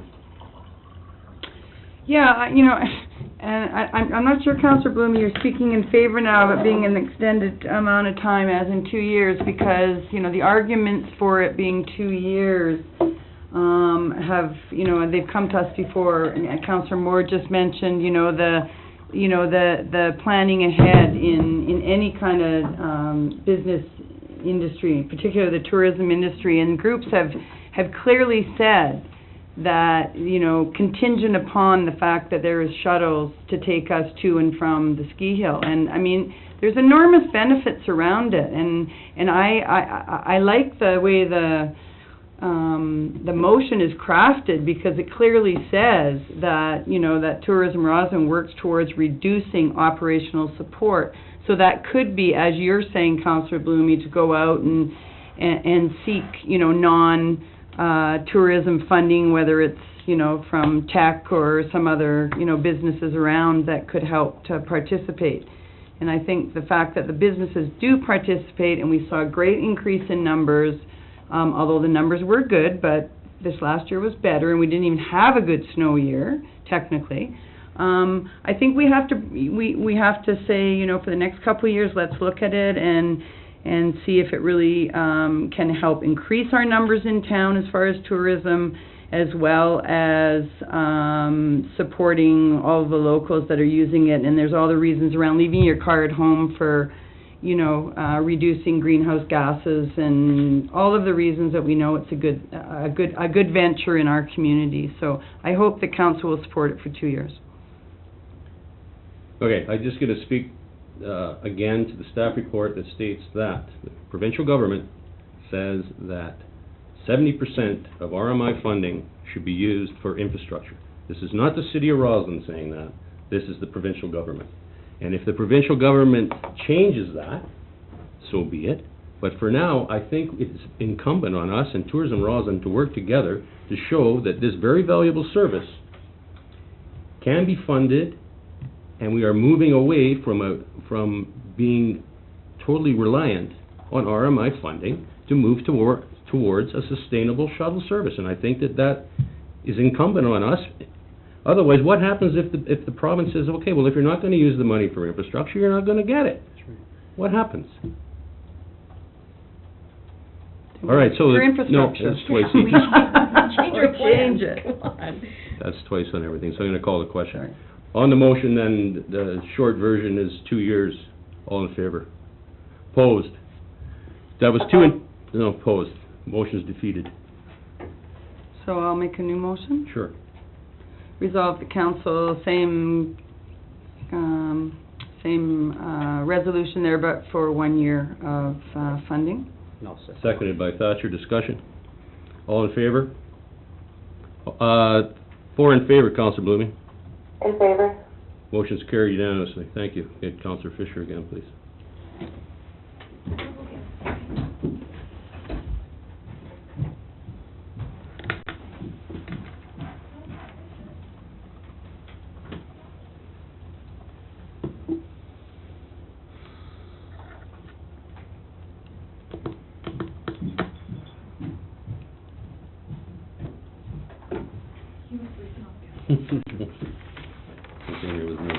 Smart. Okay, item 8, correspondence from the Board of the Rossland Seniors House Society regarding the loan agreement with the City of Rossland. I'll ask Corporate Officer if you want to just speak to this briefly for me. I'd appreciate it. So in your council package, you can see what we have sent to them as our motion, asking for principal and interest to start as of January 14. They have come back to us saying that they will are more than happy to pay interest for 5 years, and then after that 5 years, starting on principal and interest to pay off the 270. The reasoning behind that is they can only increase their rents by a certain percentage every year, and in order to increase every year to get to a point where they feel they can satisfy the loan, they need that 5 years. Is there a mover to that? Moved by Moore, seconded by Thatcher, that we agree with, can we get that, Cynthia, we can get that into a motion, can't we? That we agree with the recommendation of the clerk group. Okay, discussion? Yeah, I mean, I am disappointed that, they didn't plan better, knowing for 10 years that this was coming up, that they didn't plan better. But under the circumstances, it seems like this is a good compromise. They will be paying us some interest, and then we'll start getting the principal. I do take issue a little bit with their statement that we're trying to recoup the Economic Investment Council made initially in our seniors, because all we were trying to do with our motion was to have both parties live up to the agreement they made in 2004, nothing more, right? So, but, I think then the other thing the motion needs to say is that when they start paying back in the 25 years, in 5 years or 25 years, they'll do the current MFA rate, whatever that is at the time, because we don't know that rate at this time. But it's fine. I'm fine with my motion to have it say they'll pay the 2.2 for 5 years on interest only. So, oh, and then I did have a question. Has there been any discussion of the payment schedule? Will it be monthly, quarterly, annually, on how they're going to do it? Was that? We'll draft that with the lawyer. Okay. Yeah, and I just think, I'm hoping that their goal will be that they'll bring their non-restricted units up to market rental over time, or unless they want to change it and make it a means-tested, low-income housing situation. If they want to do that, they need to be one or the other, basically, I think. Because there's no reason that taxpayers should be subsidizing people that haven't shown that there's any real financial need for the taxpayers to subsidize their thing. So, and then also the condition that we had in our original motion that no further extensions will be granted needs to be included as well. And yeah, that's it. Okay, Councillor, as to subsidized rents, I think it's important to note that I've had discussions with the board members that their rents have been vetted through the real estate board, and their rents are market value rents. Oh, they are? According to the real estate board, yes. That's very interesting. Any further? Certainly lower than elsewhere in town. Well, I say, I like, I still feel like we're investing in our seniors. They are an important part of our community, they always have been. This is I think it's a good deal for them and for us. You can't increase the rents more than the rent board can say. And most of the people there, the rents are going up and their pensions aren't going up, so I think it's a good investment for the city to be in. So. Councillor Spear. I'm talking to the wrong person about things going up. Get my little strike sign out right here on the table here. I took a little bit of slight offense to, kind of that, that comment about investing in our seniors, in the letter from Mr. Perfili, I think signed it, but, that's okay, but, when you talk about investing in our seniors, you know what, it's not just that building of seniors. We have many seniors throughout our community, and in all fairness, if we're going to subsidize seniors, then let's do it equitably across the whole board. And so that building, yes, it's been specific circumstances and the way that whole thing has evolved, but I don't like us just referring to, investing in our seniors when that's one building in our community that has seniors, some of which are able to pay. So I just want to make that clear. Thank you very much. Further? I think it's a good example of the municipality getting involved in a private venture, and obviously it's looked like it's working itself out after 20 years of doing it, but it's certainly not something that I would suggest that a small municipality with a budget that at the time was $1.8 million goes out and takes that kind of risk, and even in the budget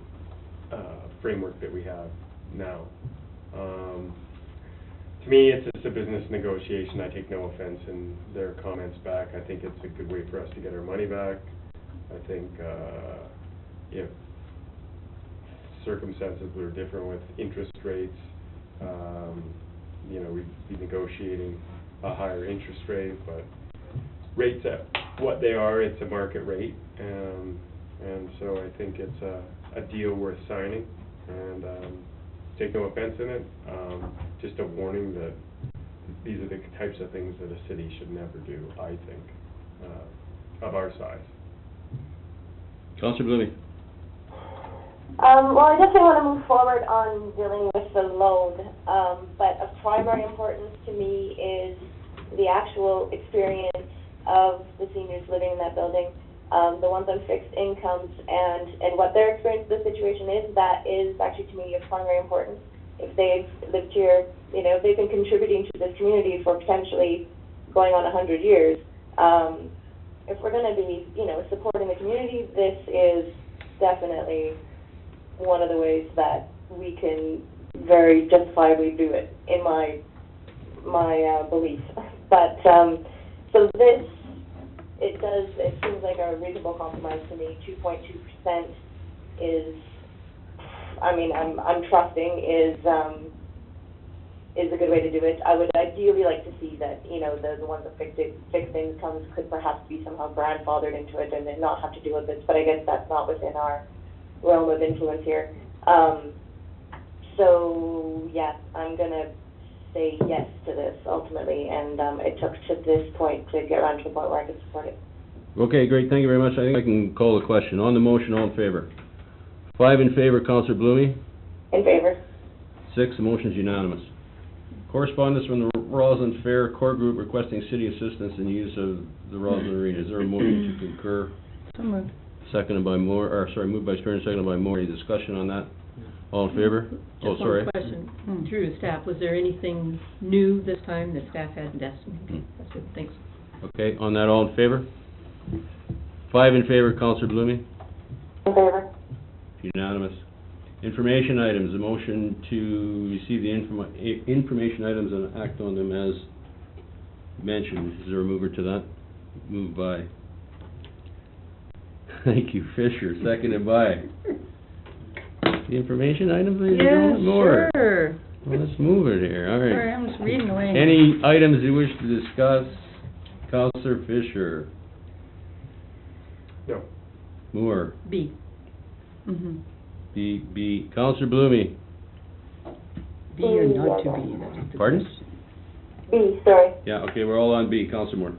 Okay, well, we had Ms. Henderson speak to that, and the point I wanted to make when she was here was that the contract, the service agreement that we're talking about is a 3-year contract, so I just wanted to set her fears that they weren't going to have a home next year, try and make her feel she seemed upset about that, and that's not the case, because we're giving them an agreement for 3 years that says we're giving them a facility, so I'm assuming that if there's renovations happening, we will work around the needs of all the user groups.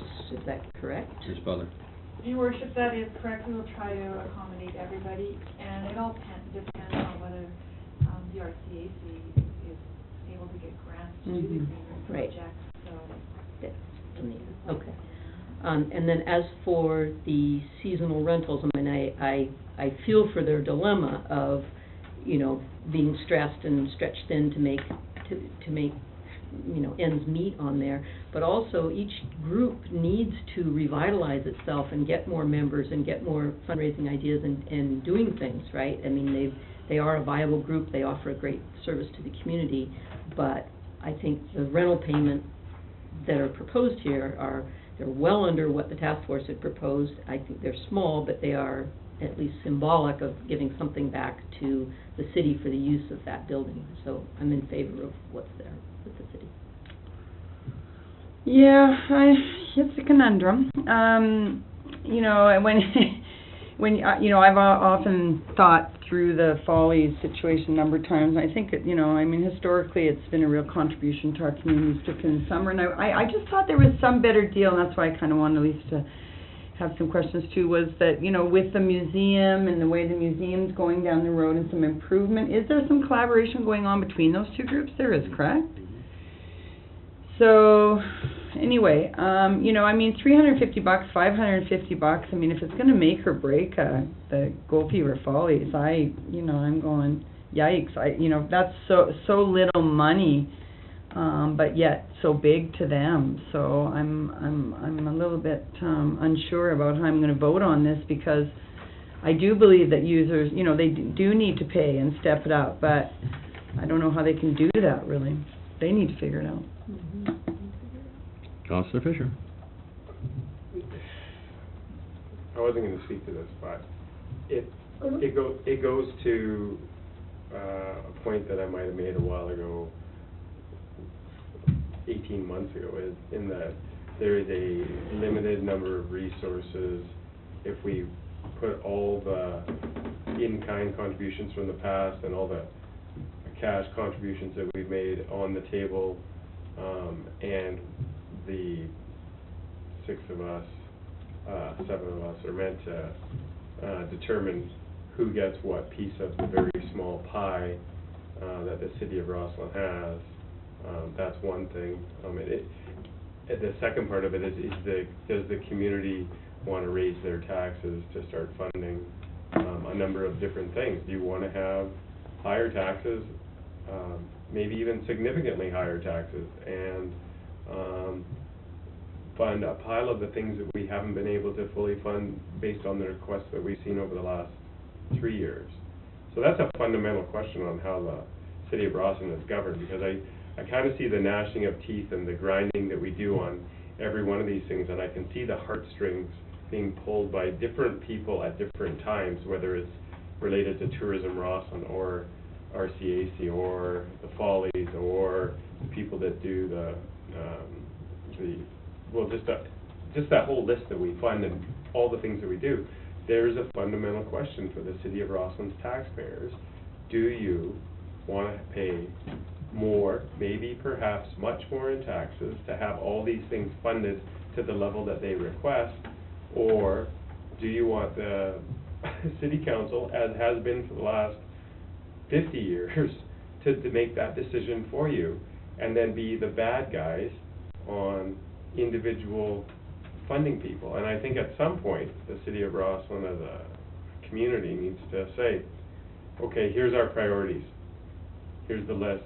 Maybe they all end up on a ballot, and are you getting funded this year? Tick, tick, tick, tick, tick, no, boom, and it's done. I don't know if that's exactly a solution, but there's got to be a different way of doing this, because I can see Councillor Spearn is quite concerned, and I've seen the look on her face before when certain funding things have come through, and I'm not picking on Councillor Spearn. You can pick on that I've seen that look, and I have, maybe I don't show it, but I have those same concerns, and I'm sure the mayor does, and I'm sure the Councillor Thatcher does. Oh, you're sitting there beside, of course you do. Okay, just let me check. But we're kicking each other all the time. So, I don't know, blathering on about nothing, but it doesn't seem to be, it is a process. It's not particularly democratic. You know, a different council could come in here and say, oh, we love RCAC and we don't like the library so much, so maybe we're going to reduce the library funding. You know, and the citizens of Rossland, to be quite frank, you know, see these agenda packages come out, and people don't phone me and say, yeah, you should really fund whatever, or they don't. You know what I mean? There's not a lot of that until we say no, and once we say no, all of a sudden you get 100 people sitting in here.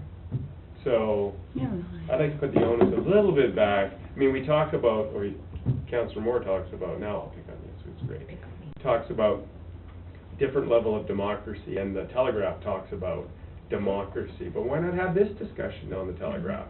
This is the kind of discussion that needs to be in the Telegraph, not whether or not we're doing this or that, but how do we tax and how do we pick? You're going to leave it up to 7 people to pick who gets funded. That's what's happened for the last 50 years. That's dumb. There. Councillor Blumey. Dumb. Okay, so generally, in fact, I think, if I remember correctly, that I've very consistently been pretty draconian when it comes to the minor call and groups paying, you know, the allotted price. So, yeah, I'm very consistently in favor of saying just pay the fee, and that's how it goes, equal across the board. However, in this one situation, it is a one-off for me, because the amount of money that gets spent in Rossland every summer over the 2 months that these guys are in operation, because these guys are in operation, far outweighs the $850 over 2 years that we're talking about here.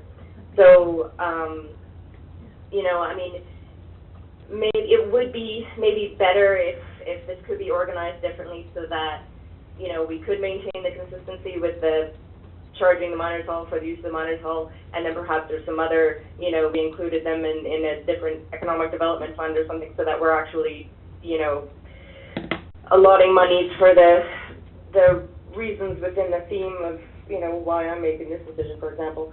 But at any rate, I'm not in favor of charging them, and that's the reason why. It's because it's a pittance for us, and proportionally it means so much for them, and proportionally what actually comes to town in a slower season is this is so much more valuable that I just, it's just something for me that seems like a much easier decision to just say, let's keep it free for them in this one situation. Councillor, I think you had your hand up first. And Yeah. Yeah, and I appreciate what Councillor Blumey has said also, and you know, it's so funny the way things go, and you mean, you talk about us making the decisions at the table. Yes, that's frankly why we're here and elected, to make these kind of decisions. And we can go out with a whole bunch of things. You can even go at a higher level to your conversation, Councillor Fisher, where, you know, it's the conversation about the parks and the arena and all of our facilities also, right? These are the, you know, the things like the Gold Fever Follies are like the social fabric, I've used that term before, of our community. And some people value that more than other people value that, or maybe, you know, like you say, everyone has their little pets and all of that stuff. But when you have a presentation, you know, as we did tonight, and we know that the Follies, according to Councillor Blumey, I mean, saying that it's bringing more and more people, or they're hanging around longer in town and spending more money because they came to see the Follies, then that is beneficial. And how do they present those numbers to council, the benefit to the community overall? That's almost impossible, right? Do they go out for lunch before the Follies or after? So I'm in a conundrum about it. I do want to see improvement with using our facilities and paying. Totally, I do. I think we all do. We want to be fiscally responsible. But when you've got such a teeny, again, like Councillor Blumey said, proportion of money, $850, to you know, which is make or break in my mind, for the Follies. To me, I don't think it's worth losing that historical presentation in our community. So I'm going to vote against this, I guess. Councillor Thatcher. We don't have a motion. It's just a recommendation, right? No, there is a motion. It's in there. Part of the main It's in there. It's in there. Well, I agree. There's a lot of people come to town every year just to see the Follies. You know, from Trail or Tasker, Fruitvale, they come up and they have dinner, they have lunch. And it's not just the tourists from far away. It's a lot of the local communities. They spend a lot of time here. And say they come to enjoy the Follies every year. They want to see the different shows, and they do. They spend maybe only $50 on dinner, but still it's something for the restaurants. And saying that though, I think there should be a small nominal fee. And I was just wondering, is there any way that the Follies could pay that to us in kind? It's hard to. I don't know if there's any way, but. Well, if I could make a... This way, are you finished? Yeah, well, it's something to think about. I'm not sure what they could do, but. So to my previous blathering point is that we add and we add and we add, but we never delete, and we don't ask for anything back. So the Follies, yes, been around for 100 years or 75 years, or whatever number of years it's been around. But since then, we've added Tourism Rossland, a Sustainability Commission. I'm sorry, I'm picking on those. Trail. The trails. and Your and favorite. we add and we add and we add. And guess what gets asked to pay a little bit of money in is the Follies, is getting asked to pay a little bit of money. And there are no pittances. because everybody that gets some level of funding from us, whether it's the opportunity cost of not having them pay us rent money, or the actual physical cost of us giving them money, those are all, you could say they're all pittances. And they're all worthy of more money in one form or another. So it goes back to the fundamental question. And I'm going to say we should hold the line. My kids go to the Follies every year, probably 4 or 5 times with their grandfather. You know, I should be the guy that's pounding the table supporting it because it's a pet of mine. It is a pet of mine, but everybody's got to pay a little bit, or we're going to have to raise taxes again a lot of it, because somebody else next year is going to come with a new thing, and the next council is going to say, yeah, that's a great idea. You go out and do that, and we'll help you. We'll just give you $1,500.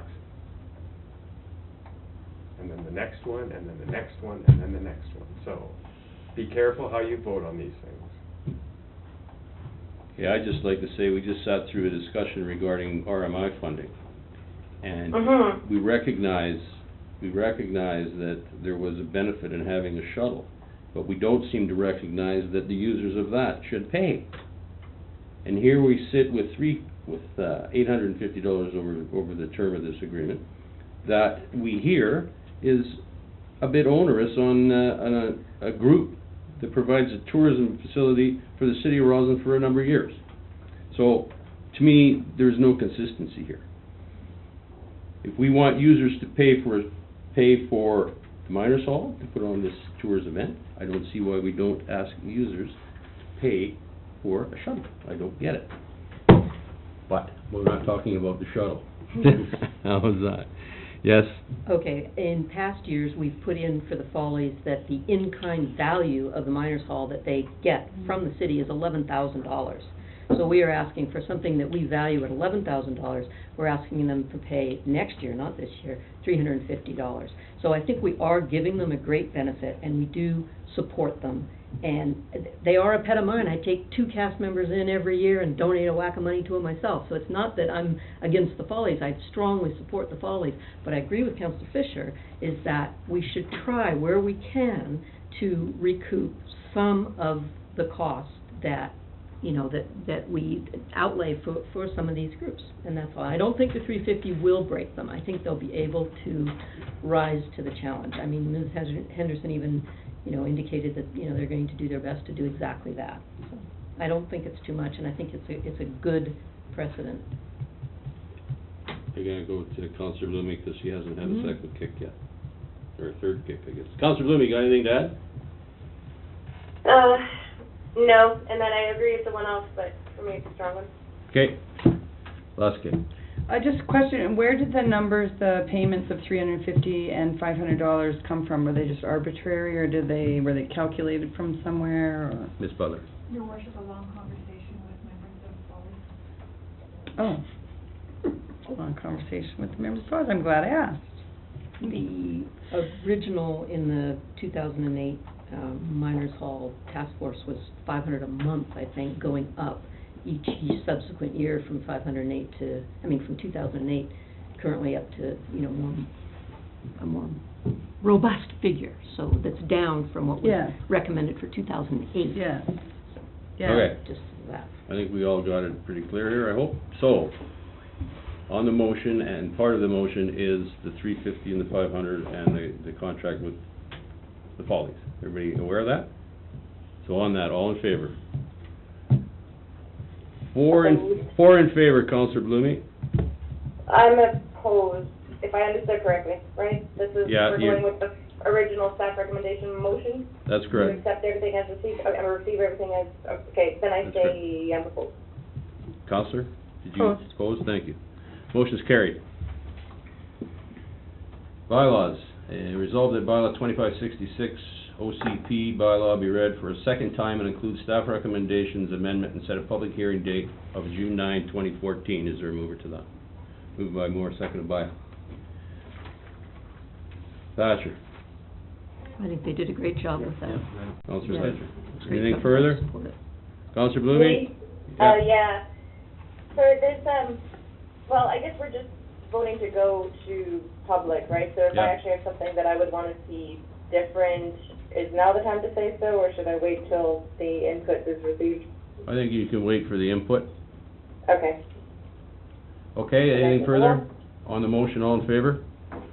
5 in favor, Councillor Blooming. In favor? Motion's carried unanimously. Councillor Moore, notice the motion, start with you.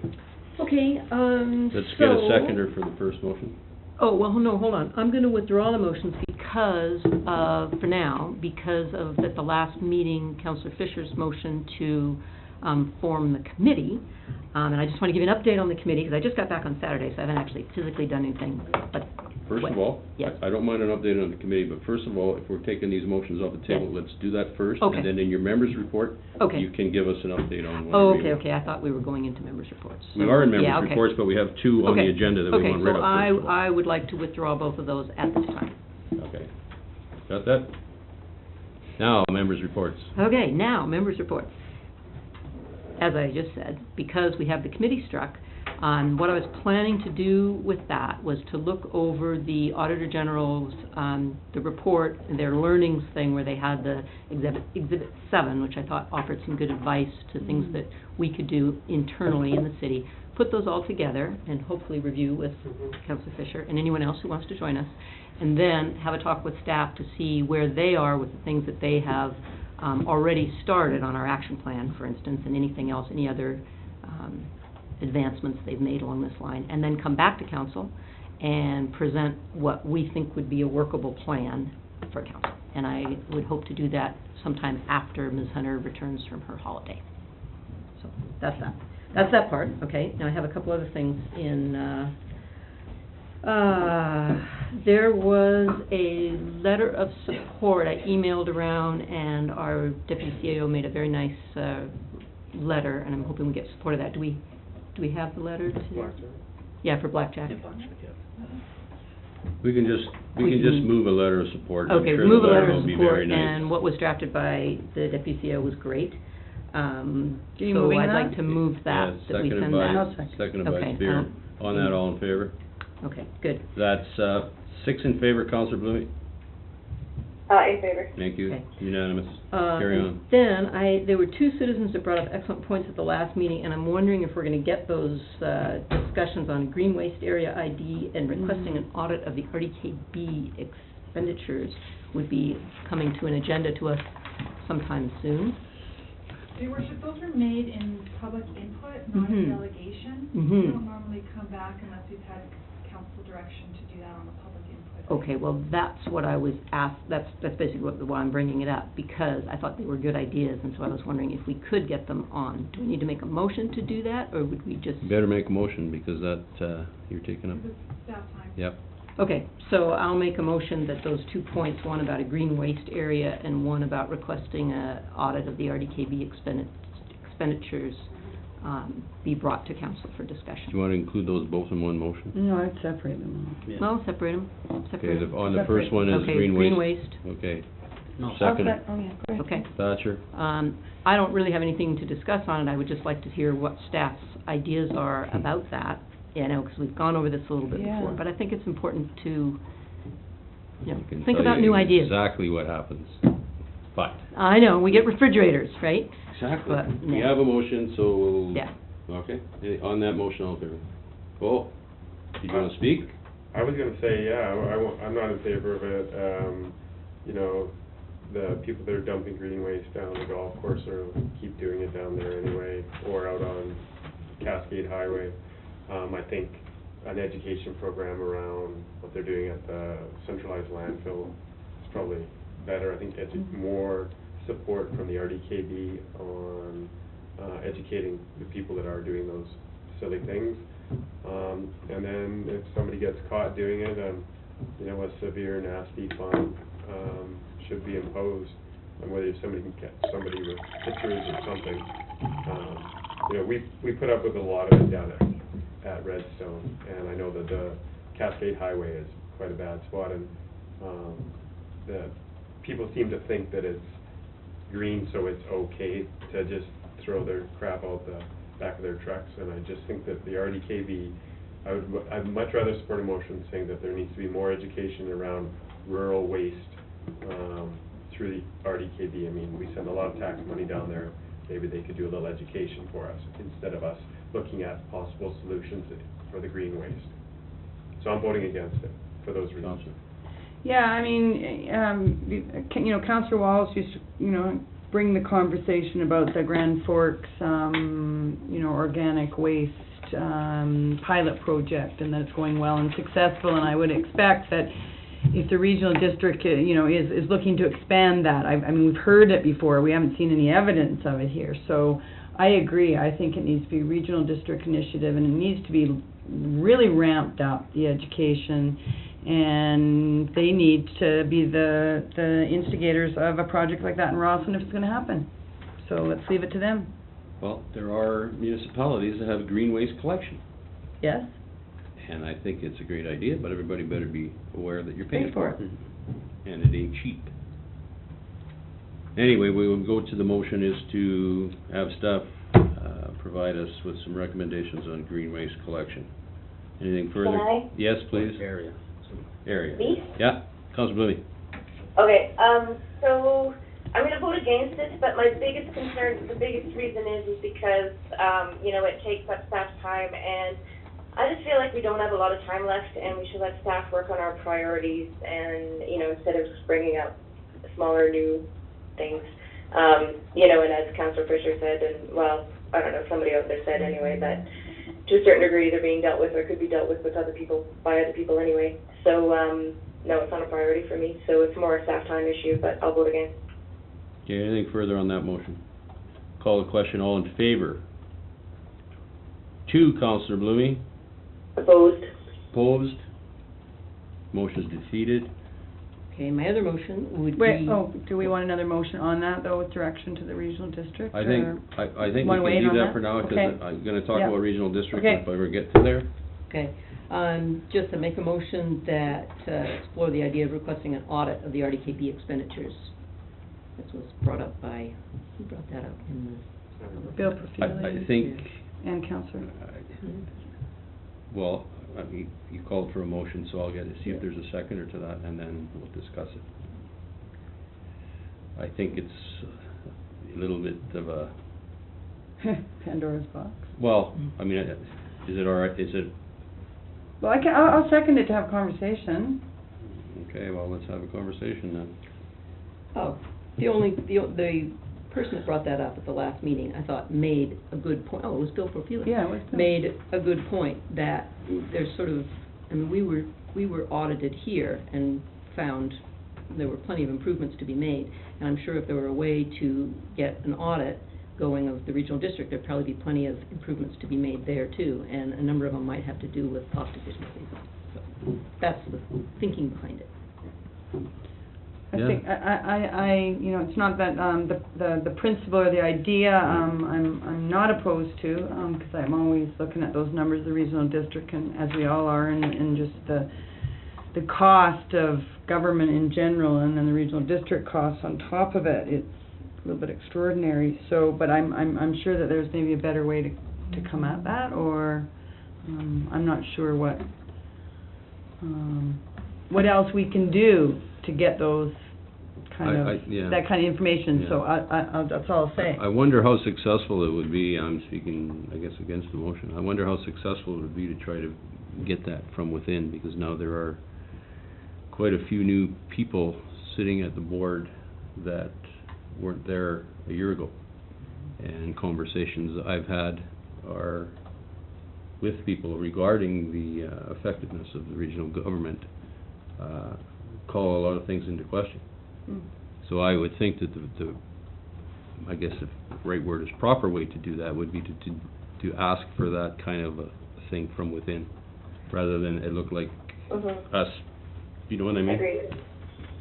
Well, okay, when I'm saying ask for it, I'm not saying how we ask for it. It could be the end result is that we direct our regional district representative, yourself, to bring it up inside the regional district. I'm not saying that we hire an auditor to do this on our own. It would be through the regional district. But I would like to see it done through those channels, and if it's similar to a lot of the the functions down there, right?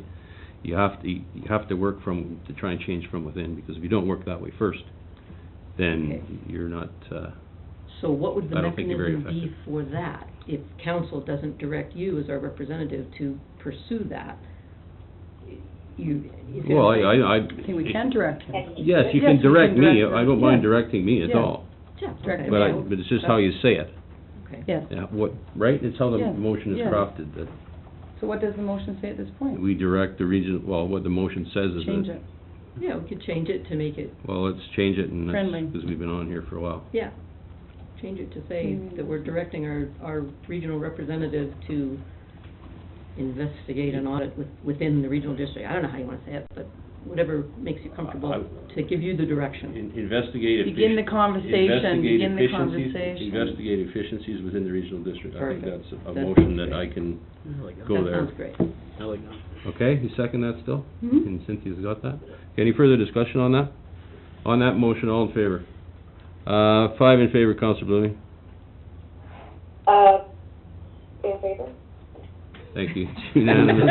Don't get too Is that excited. a question or? Okay. Okay, members' reports, let's move along. Yeah, I know, Councillor, you've been there for a while. almost done. I just had another thing. I'm just, and I don't know how council feels about this, but after listening to the wetland delegation tonight and their desire to get their grant applications in, and they had requested June 9th. I know they said there's a little latitude, but to me, I would have no problem supporting, giving them a letter in support that they could use for grant funding to say that, we'd be, so I'll make that motion. Just a feasibility study. Well, first Yeah, of all, yeah, first yeah, of all, just it for was, the first of all, the feasibility. delegation, so if you wish to make a motion on the delegation, it has to be unanimous. And I'll tell you right now that there are some issues with the wetland project that we need to be aware of before we do anything. So I would ask that we wait for staff's comments on this project. Okay, I guess, I think I was just concerned about the dates, because we don't have, do we have another meeting before the 9th? June 9th. Oh, June 9th, we have a meeting. Okay, they were hoping for the letter by June 9th. but That's then why they- I asked the question about the Okay, 9th. that's fine, I'll let that go. And then my last thing is, we had passed a motion saying that if city staff wanted to have an as-and-when engineering contract, that it would go to tender, and staff had indicated that they had a need for that, so I'm just wondering when that'll go to tender, because we haven't seen any of that. Well, it'll go to tender when we get it, Councillor. I mean, that's the motion, and, okay. Your Worship, the public works manager's just returned from holidays last week. Okay. Okay, great, all right, thank you. Staff's been instructed to do that, and I'll do that. Is there anything further on members' reports? Nope, that's it, thank you. Councillor? Yep. Councillor Blumey, members' reports? No. Ms. Spearn? No, Chamber AGM coming up in early June, and no, I don't have anything else. Councillor Thatcher? Just there's the open house is on 31st at Museum, and there's a meeting of the advisory council for the Gateway project, or Rossland Gateway project, June 13th. And I was just wondering, through you to staff, is there any preliminary costs on the Thompson Avenue? Yeah, finally open. Your Yeah, go Worship, ahead. we had that initial, sheet from Oh, you- Public Works Yeah. Manager. Oh, I didn't see that. It was about 180? Yeah, you're, Yeah. That was the way. 171 or something. Okay.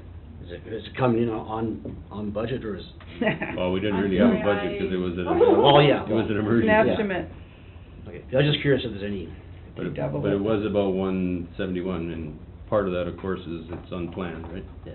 There was Mhm. something on the books for way down the road, though, Mm-hmm. for replacement of Yeah. of that culvert. Yeah. So, I mean, that's technically It was actually in 2015. 2015. Right. So it moved forward, obviously. We don't have to spend it then. Right, that's what I'm just saying. So maybe we should think about that. I will ask for an update on that. Yeah, I was just curious. Okay. Mhm. Okay, just a little update on my other task. Regional District, I have a finance meeting on Wednesday and a board meeting on Wednesday for the Regional District, so I will not be at the miners hall for that thing, because first meeting starts at 5:30, next meeting starts at 6, and it's not over till 9. The sewer meeting that I attended on May 6th, there's still no detailed costing to date of the overhead crossing. We're pushing really hard to get that costing, because we don't know what it is, and you hear numbers bandied all over Hell's Half Acre, and no one knows what that cost is. Is everybody nervous about that cost? Everybody? Well, there's no point to be nervous. Everybody realizing that And they, also the regional district, extraordinary. the staff wanted to pull all other options off the table, and I convinced, the board not to take them off the table, just because we don't know what the heck we're talking with money-wise yet, so. They're still on the table. East End services on May 20. There's nothing really to report there, it was about a 30-minute meeting. I would really happy to say that I'm going to Chief Jerry Woodhouse's retirement on May 31st. Jerry? Chief Oh. Woodhouse spent 33 years as a volunteer firefighter in Rossland, and I'll be maybe dipping into my impressed account to see if I can dig up something to appropriate. Okay, and that's all I'll report at this time. I would now like to recess the in-camera, that the remainder of the meeting of May 26, 2014 be closed to the public pursuant to Section 91G, that is litigation of the community charter. 2 minutes and we will be in camera. And who was Oh, moved by Fisher, seconded by Spearn. All in favor? Carried. Sorry, Councillor Blumey, you're in favor, I think. Yes, sure am. Yes. Thank you. Can we talk at all? Is there time? There's a good one there, but, yeah, sure. 2 minutes. Yeah. Define blathering. It was good blathering. Making me look good. I like that high-level blathering. Why did you say impossible? Come on, you're lucky I even came tonight. Cheer you all up. Cheer me up.